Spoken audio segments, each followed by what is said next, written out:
நிறைய பேரோட கனவு லடாக்கில் போயிட்டு லடாக்கில் இருந்து அங்கே இருக்கிற ஸ்னோவை என்ஜாய் பண்ணுண்டு. அப்படி தான் வந்து நம்ம கிளம்புனோம். சென்னையிலேருந்து கிட்டத்தட்ட வந்து ஒரு 4500 கிலோமீட்டர்ஸ் ரைட் பண்ணி காதுங்களா ரீச் ஆகி காதுங்களால இருந்து இப்போ நம்ம ஸ்னோவை என்ஜாய் பண்ணிக்கிட்டு இருக்கோம். இது வந்து பார்த்திங்கன்னா நிறைய பேருக்கான ஒரு ட்ரீம்ஸு. அந்த ட்ரீமை வந்து ஃபுல்ஃபில் பண்ணணும்.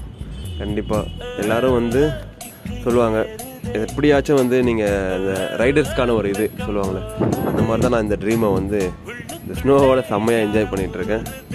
நீங்களும் கண்டிப்பாக என்ஜாய் பண்ணுங்கள்.